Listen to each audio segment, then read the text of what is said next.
Welcome back to The Point of View. We are here with Fritz Bafo, a senior. I don't know why you are you a journalist or a politician or what are you? How should I characterize you? Oh, I'm a media man. A media man. A media man. You know what's funny? When I thought about this topic, I wanted to interview you for a funny reason. I was reading a book written by Dr. Evans Amfong. Yes.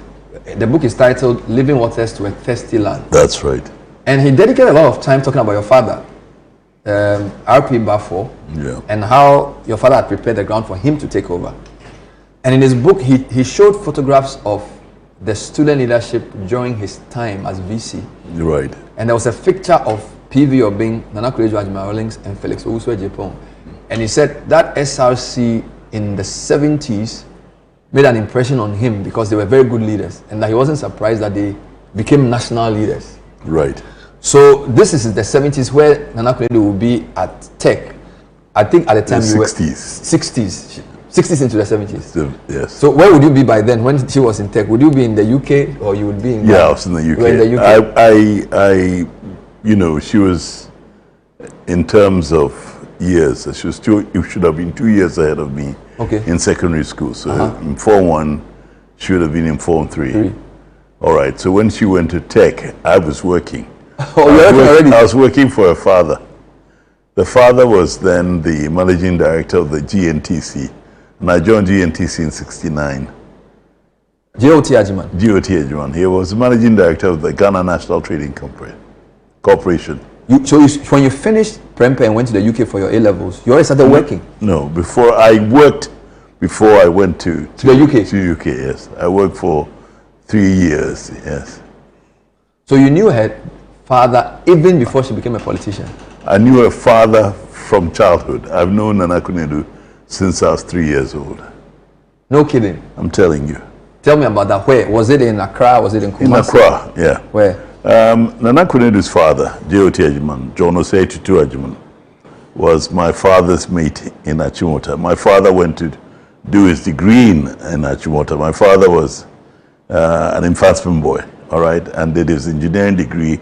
You know, he was the first Ghanaian trained engineer. University of London. Yeah, but he went to Achimota, and his J.O.T. was his friend. All right. So they were colleagues? They were colleagues, but J.O.T. was doing commerce. Okay. He was doing a BCom. All right. So they became friends. And then on my mother's side, my mother's twin sister, Mrs. Obechebulamte, went to Wesley College with Nana Akufo-Addo's mother, Auntie Felicia. You can't. So no, you can't. It's intertwined. So your father was a friend of her father. Yes. And your mother was a friend of. Right. Wow. So and then my father's sister, all right, at a certain time shared digs with Auntie Felicia, which is Nana Akufo-Addo's mother.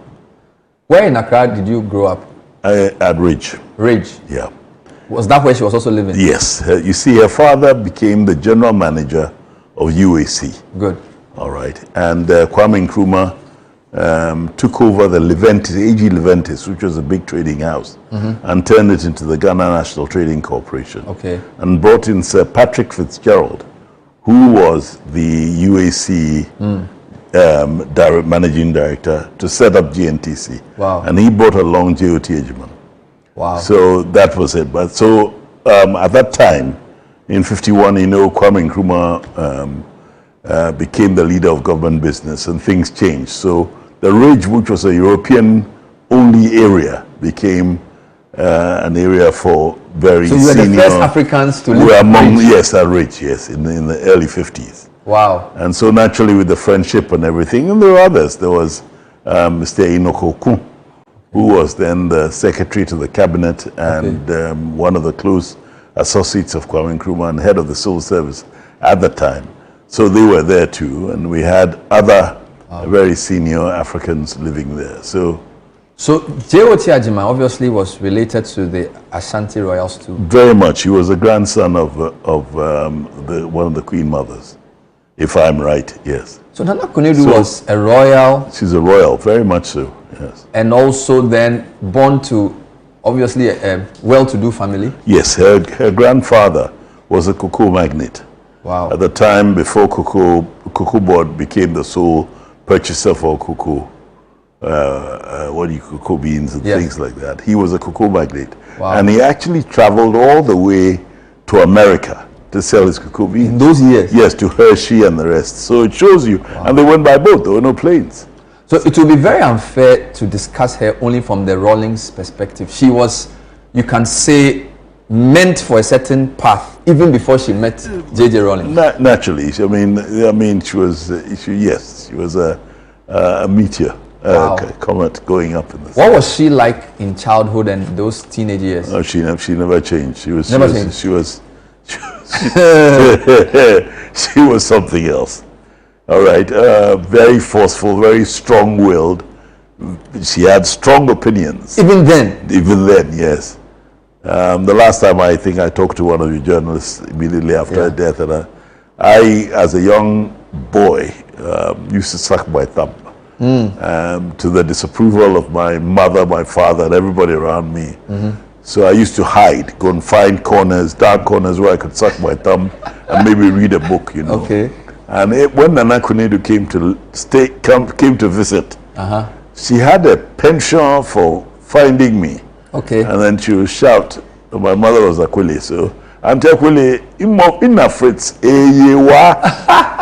so I didn't really like her visits too much. Wow. But I had an elder brother, my late brother Jerry, and he was very close to her because they were colleagues, you know. That's what carried on. But I'll also say something that is personal to me. When my father left Tech, all right, he left Tech because he was very close to Kwame Nkrumah, and that was one of the reasons. So he was hounded out? Hounded out, yes. And he couldn't get a job. So the person who gave him the job, was J.O.T. Agyeman. He made my father the supervising manager or general manager of GNTC Motors. Because of his engineering? Yeah, and they were friends, and so, you know, against the grain, he got him a job. Wow. So that shows you that there was, you know, a very strong link. Amazing. So it's funny, you worked for Nana Konadu's father, and Nana Konadu's father also eventually employed your dad. No, he had employed my dad before because he got my dad a job, I think, in 1968. Wow. I joined from secondary school. I went to work at GNTC as an accounts clerk. Okay. All right, not in the motors. I worked somewhere else. But I spent 3 years there before I went to Britain to study. Wow. Amazing. Right. So, did people know Rawlings, the man? Yes. In your childhood? There was a school that was set up by a lady called Mrs. Edu Sam. It was called Mrs. Sam's. It became New Nation. Okay. All right. And that became the flavor for most of the elite Ghanaians. So they sent their children there. It was a creche, kindergarten, primary. All right. And Nana Konadu went there. And Jerry Rawlings, who was there. Where was this school? It's just behind the new court buildings in Victoriasburg. All right. Opposite, the former Cocoa courts. Okay. Right behind it, there where the lotteries is and all that. Okay, that area. That area, yeah. Were you in that school too? Yeah, I was in that school. I went there at 3 years old. So, Nana Konadu was 2 years your senior? Yes. In age. Was Mr. Rawlings older than her? Yes, 1 year older. So you all knew each other? We all knew each other, but I mean, at that age, it wasn't set in stone. Yeah. As a young 3 years, I spent 2 years there. And we heard of Jerry John, who, when there was any problem and anybody had been bullied, they would say, go and call Jerry John. So at that age, he was fighting bullies. At that all right, and Jerry John. This is not an apocryphal story. This is the truth. Okay, so we knew of him. Then finally, Jerry John, the bully fighter. Yes. Marrying Nana Konadu, the freedom fighter. Yes, and there's some beautiful stories there. Wow. So then we left and went to Kumasi. Yeah. All right, and then so we lost. Because of course your father was teaching at Tech, yes. Which is funny because Nana Konadu's dad is from Kumasi, but you then went to study there, and they came to Achimota. So you are Prempe. Yes. So what happened was when we came back, I came back and I went to England.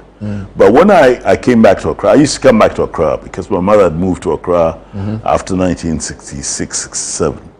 And I was in Form 4, Form 5. And, I used to go around to all the haunts, the discos and the music shows, the pop chains and things like that.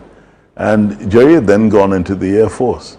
So there was this dashing guy in his, pilot blues and his cap and everything. We admired him from afar, but the interaction was not that regular. Yeah. But Nana Konadu and her sisters had a band. All right, like the 3 Degrees or what do you call it?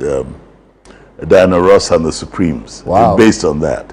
And my brother also was a singer for a band called the Saints. Wow. All right. And they used to come on TV. And one time they came on TV and my grandmother, my father's mother, was watching this and said, "What?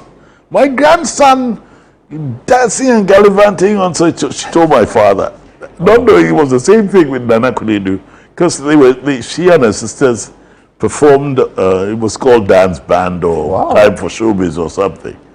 And so they got. So she always had a creative, very, very creative, artistic streak. Very, very I artistic. think she studied the fine arts. That's right. Okay. And did textile design and things like that. And Jerry himself was a very good. Was he? Painter? No, he draws beautiful. Jerry could draw. Yeah, he could draw, and play the piano a little. Yeah. How controversial was their marriage? It wasn't. It wasn't controversial. Uncle J.O.T. was a very, very sober, a very wise. He had a very wise demeanor. All right, and if that is what Nana wanted, then fine.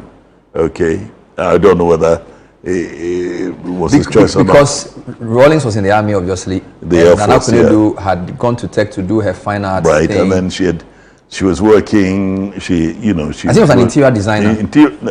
Actually, textile design. Yeah, interior design. She was a set designer. There were window designs at UTC. All the great big department stores, Kingsway, UTC, Ghana House, had, window displays. And they were the dresses. You had to have some artistic, you had to have a concept of of creativity to dress the windows and make the windows attractive for people to want to come in. Wow. But overall, she could draw. She could design, she could do many things. Yeah. This is the Nana Konadu story as has never been told on this station, at least. I was speaking to Fritz Bafo. She's known Nana Konadu since he was 3. They went to the same, I think, is it kindergarten, for want of a better word, primary school, and worked for the father, close family contacts, knew Rawlings as well. We'll take a breather. When we come back, we'll sort of trace the story into her active years in governance. I think it's without dispute she's been our most vibrant first lady, probably the most vibrant African first lady. We'll discuss that and where does Fritz place her in the pantheon of African greats. This is the point of view. Stay with us. My guest is Fritz Bafo and we're discussing the life and legacy of Nana Agyeman-Rawlings, who we lost, I think, a week and a half ago. And obviously the family is mourning. President Mahama has declared 3 days of mourning. She was our most vibrant first lady, and Fritz is giving us a very personal touch of this. How surprised, okay, I don't want to do politics necessarily, but when in 79, after May 15, Rawlings says, release my men and all of those things, and June 4 came up, you already knew the couple. Yeah, but I wasn't here. I was abroad. You were abroad. So June 4th was a shock to me. I didn't really understand the dynamics and all that till I came back. I came back in 1981. After the 31st December? No, before 31st December? Yes, just before. In fact, I was on my way to Kumasi when I heard that. Whisper to me, did you know he would do 31st December? No, I didn't. You didn't know as well? I hadn't seen him. When I came back, I realized he was in trouble with the government of the day because they were following him and all that. So I'd also come in new. I didn't know anything, so I didn't see them. But after 1981, when the December 1981, it took me about a couple of years for me to get to meet. To re-establish yes, proper contact. Right. And when she set up the 31st December Women's Movement and everything, I was watching from afar because it was very difficult to get to meet her. All right, there were too many layers around, so that was it. Then there was a celebration of it was a celebration of one of the anniversaries for the December Women's Movement. Yeah. And at that time, I'd sort of appeared on television, and she thought I'd make a very good MC for the program. So they called me and she said, "I've been looking for you." Looking for you. And I said, "Yes, big sister, Okay. that sort of thing." So, then after the event, she invited me to her office and we were talking. And then I got to understand what she was doing. All right. And, all around me were very strong women. Very, very strong women. I mean, my mother was, she was a tyrant, she was a midwife, very strong woman. Yeah. Auntie Felicia too was a very strong woman, very opinionated. When I say opinionated, not in a negative sense, but they believed that women could do so much, and they imbued in us that sense of respect for women. And I saw the wonderful work that she'd been doing, the creches, the day nurseries, and things like that. And at that time, most of the media coverage was from GBC. So I told her that I don't think it's a good idea. It's better that she has it done privately. And so we talked about the production. The production. The production should be done privately and looked from a certain angle, so that people would look at it and say, yes, this is the work that was being done. And then she said, you should talk to Jerry. Okay. So this is a funny story. So you are the expert who will tell the man what he's been trying to say that he has not been listening to. Right. Okay. So, I played darts at that time and I'd gone, and darts is accompanied by a lot of beer. Very, very British. So I staggered home and my wife looked at me and said, you had a call. And I said, a call from whom? Said, from the castle. Hey. And I said, castle? And she said, yes, you've got to ring somebody. So she gave me a number and I called the person. And the person said, oh yes, the chairman is looking for you. I said, who's the chairman? Said, the chairman of the PNDC. And the drink just... It became so bad once. He wants to see you tomorrow at 5:30 in the morning. AM? Yeah. So at 5:30 a.m. I went to the castle. I was quivering. Because you hadn't officially met him. Met him, yeah. And the thing was, if they called you to the castle, you either came out or you did not come out or something else. That was the perception. Okay. Anyway, I got there and he came in and the first thing he did was to throw something at me, which I caught.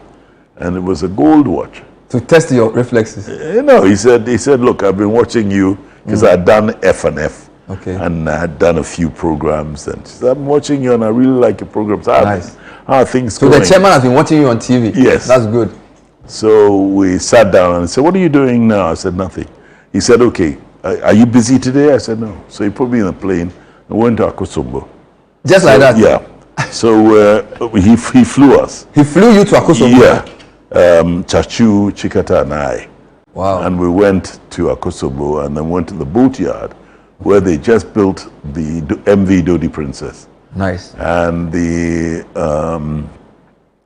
shipbuilder was a German guy. And so we jumped on the ship. Wow. On the boat, or the ferry as it was, and we were on the Volta Lake for about 6 to 8 hours. Dodi Island? On the way to Dodi Island. I went to Dodi Island and came back. Took about 6-7 hours. And we talked. And then he said, I've been watching you on TV. I thought you were more of a comedian. But I'm seeing that you're a very serious person because, you have a passion for Ghana. Wow. And that's how the relationship took off again. And so I had this relationship where... So he commissioned you to be like the production consultant or some yes, sort of... very much so, but it was not from a GBC angle. No, so no. they wanted somebody who can tell yes, the story. So even then, they were concerned about how people perceived the work they were doing. Yes. And that they didn't feel that the right message was going to the people. Yeah, because it was like 1984. I mean, they thought, people would think that everything coming out was because it had been preordained by the powers that be. But so that means you would have a bit more flexibility in telling the story. Yes. It wasn't GBC. Yes, or advising, Yes. So that was it. And wow. And then the great thing about Jerry and Nana is that they had an incredible sense of humor, which didn't come out to us. Yes. So I mean, and so working closely with them, yeah, they were humorous people. Very, very, very, very. But what type of story did they want you to tell? Was it just the political decisions? Was it development? Was it what was it? It was. I think that they were more concerned about the ability of Ghanaians to change the narrative. All right, to change the status quo and make it better. So I went in, I interviewed ordinary Ghanaians, because one thing about the Rawlings is they believed in ordinary Ghanaians. They believed in the vulnerable. They believed that no human being was useless. And I borrowed it from a young man called William Plange, who has something like that. But that was it. So and they realized I could elicit the kind of responses that they thought were the right thing. There was a view from those of us watching from outside that Nana Konadu was very influential. So even though there were the cabinet people, the Chikates and all these guys, the Ahoys and co, there was this perception that she had Rawlings' ear. Yes. In a way that made her very formidable. Is that correct? She was formidable. I mean, you can't help it. I mean, she was very well read. All right, well exposed. She traveled, and I think in terms of exposure to the outside world, she had it at a time more than Jerry himself. And Jerry also had something that was, he was very, very keen on intelligent people, especially women. All right, and she was at the apex. All right, and she just didn't repeat gossip. If she said something, she followed it up with something that was logical. So you realize that Jerry, when he talks, he also talks about logic and illogic. A lot of that was coming from there. Yes. Were they actively recruiting, quote unquote, intelligent people to work for them? The great thing about that time was that we weren't stuck in political ideologies. Yes. So if, let's say, they wanted a painter, and they said, oh, we know that Bernard is a great painter. Oh, I'd like to see him. Really? Straight away? Oh, yeah. And then, so... Because they won't say whether you... Because there was no NDC MPP then. No. So they'd meet you and then they'd be impressed with you. And there were certain things that they didn't like. They didn't like people who fawned on them. They liked people who were straight and people who... Because I'm looking at the people Rawlings had. Obeda Samoa, P.V. Obing, Kwesi Botwe, the Ahoy brothers. Yeah. Even even the first speaker of our parliament. These are, I mean, heavy people in their own right, and you can say mostly higher educated than he was. Right. And yet he was their boss. Yes. But he respected them. And Nana too was, let's say, a counterforce. Because if they tried to push a certain agenda that Nana felt would harm Jerry, all right, she would... So she was like the counterbalance. Yes. Yeah. So that means that she didn't have access to cabinet. Yeah, naturally, because Jerry would tell her anything. Wow. They were that close. They were that close. Yeah. So as a couple, formidable in terms of together, very close and thinking through things very much. Yeah. So, wow. Were you there when the issue of democracy came up and the fact that we had to change to do political parties and elections? Were you working with them? Yeah, the technicalities were, the cabinet and the cadres talking and everything. I mean, I was a little bit on the outside. Yeah. But I had access to them, all right, as a result of when there was anything after that. Oh, this is what's happened. What do you think? But I'm not saying that I had too much of an input. But I could come up with my, and that's all right, cover it and see what you can do about this and all that. So we did that. And he was very passionate. The two of them were very passionate about Ghana. I believe that the sad news of Jerry's death was that he was consumed by the country. He cared so much about the country. Because in conversations, even apart from the humor and maybe other things, most of the time it all went back to how are we going to turn this country around or make so it that was their obsession. Yes. 95, I was in JSS. I remember the Beijing conference, seeing Nana Konadu speaking very eloquently.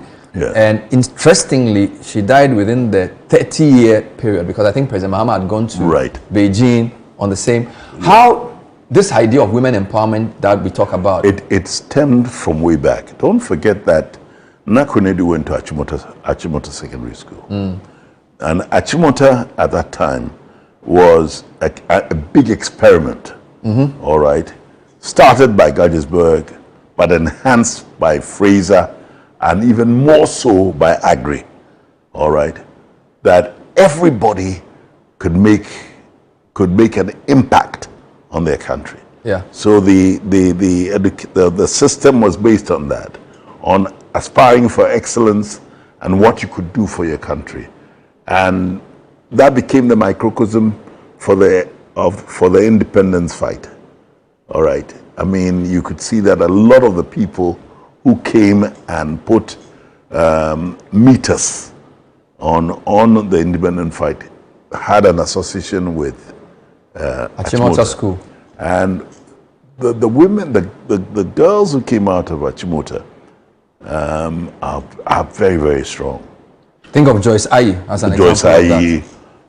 We talk about Joyce Ayi, and we talk about, there are so many of them. Very strong. And they matched the boys in terms of intellectual acuity and intellect, in terms of, and they were good at what they did. Because a lot of the schools at the time were single-sex schools. Infantil, Augustine, Prempeh, Present, and all that. And you see the difference. Prempeh was later. 50. But the other schools, the single-sex schools, were meant to train people for the missions. Either mission administrators so that you do accounts, or you become a lay preacher, or you head to the what do you call it, to the priesthood itself and all that. And the women were supposed to organize the women within the milieu of the mission. All right, so that was there. But then when Achimota came out, it was to prepare people to administer the colony. All right, so they were imbued with this sense of purpose and can do. Hence, living water to a thirsty land. Right. And which means that they sort of, in a sense, we are the ones to come and govern. Yes, that's the idea. And administer and lead the process. Yes, which was why it was a co-educational institution. Right. Yes. Amazing. Of course, we've had most of our presidents. I think they've had the lion's share. Rawlings, we've had the Mills. lion's share. Yes, Rawlings, Mills, Buzia. If you even count primary school, John Mahama too. Yes. Amazing. Kwame Nkrumah. So it's not in doubt that she's been our most effective first lady. Yeah, I mean, at that time, and I think it was because of the system she had. Right now, our first ladies are they don't have the same system around them. And they can't do the things that Nana Konadu could do because this was a quasi-military government. All right, and so they ruled by edict.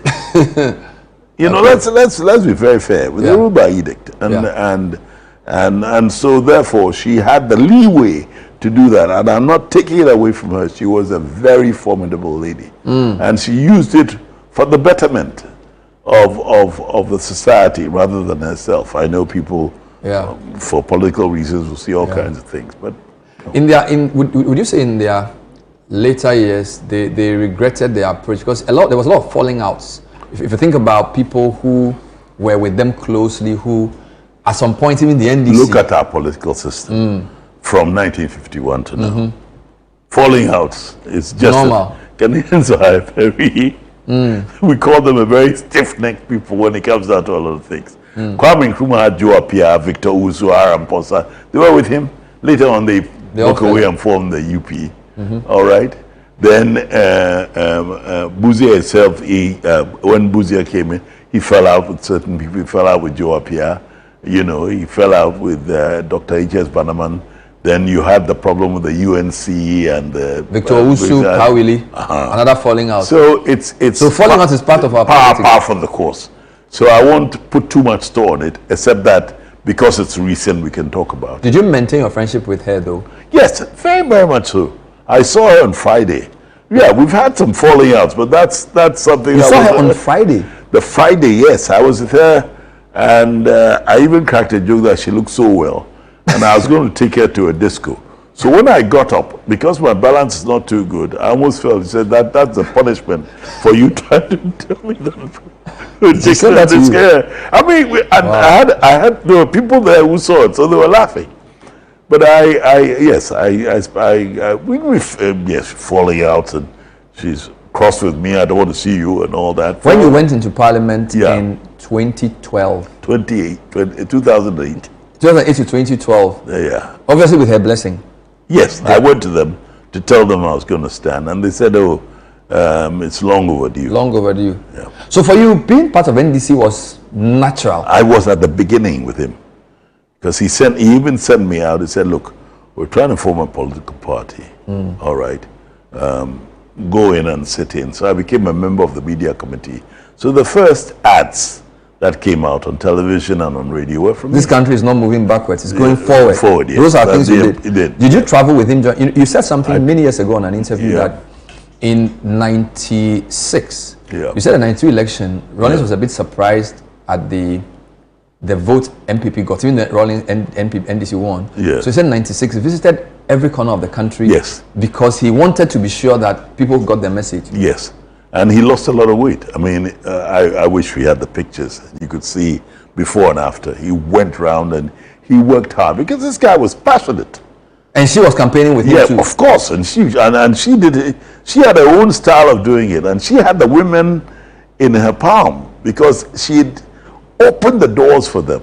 All right, because in 2000 I did a film on the movement. So I traveled around the whole of Ghana, and I was amazed at what I saw. You know, if the movement had become a political party, it would have given everybody a problem.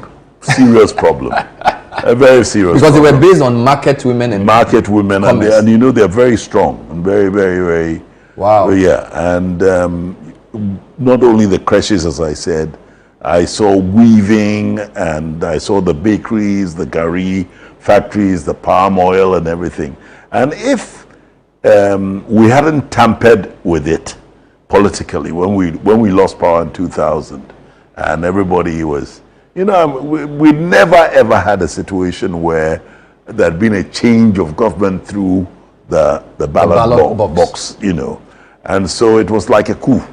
In a way. Yeah. So I mean, they started demonizing everybody and started saying, you know, and all that, and it messed up the movement a bit. All right. And so, you know, if it hadn't been for that, I think that... How did she feel about not being in power? Because, as you said, from 79 to 2000, that's a long time. And then from 2001 to 2025, almost an equal time outside power, in power. Yeah. I think she felt it because she felt frustrated because she wanted certain things done. All right. And she wasn't somebody to hide her, you know, her frustration. All right, and sometimes it came across as too harsh to certain people. But that is what she wanted. She wanted certain things to be done. She saw women, maybe she saw women begging or women in distress, and she said, no, this shouldn't be, all right, and she'd make a point of it. So all these things came to the fore. How proud would they be of Zaneto? Oh, Zaneto is special. But then I know the three girls and the boy and all the children are special. And I always say this about Ghanaians when we knock ourselves. But we really have never had very bad children coming out from our various heads of state. You know, we haven't had any bad reports of them doing things like 25 cars and houses and doing all kinds of things. Yeah. I mean, but the children are very well brought up. Even with high political office, most of the children turn out disciplined. Yes, they don't and engage very in respectful. scandals. Yes, there is a certain humility in the system Ghanaians have. Ghanaians are humble people, but that mix is very dangerous because. So you wouldn't see, for example, go to Equatorial Guinea and you read stories about the president's son. Yeah. So, and most of our presidents would not have kids do those things. No, they wouldn't. And Ghanaians themselves wouldn't tolerate it. Wouldn't allow this. Yeah. Which is a good thing. Yeah, it's a very good thing. What will she be most remembered for? I think that for the presence of women, all right, in public life, with a certain confidence, with a certain can-do spirit, and the fact that now people look to women because they believe that they can do things that they can do it maybe better than the men. If you look at the women in Parliament, for instance, I was looking at the chairman of the PAC in Abuna Osei Asari, amazing. She's just wonderful. Yeah. All right, she doesn't belong to my party, but she's wonderful. She's hardworking. I was with her in Parliament.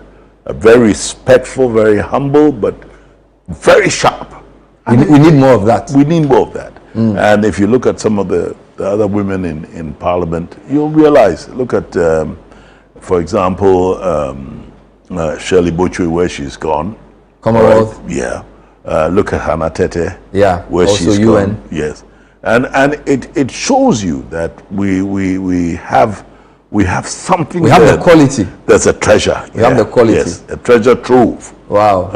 For us. May she rest in peace. And I think President Mohammed's 3-day national mourning. Yeah. It is as well, correct. And of course, state funeral. Yeah. Very personally, I'll miss her because, I'll miss the telling off at the knocks of the head. All the jokes. And the jokes and the fact that she cared about Ghana right down to the end of her life. Yeah. She'll be sorely missed. Yeah. May her soul rest. Her legacy will definitely live on. Yes. Nana Konadu Agyeman-Rawlings, reflections with childhood friend, political associate and journalist, filmmaker. I remember him for Sincerely Yours.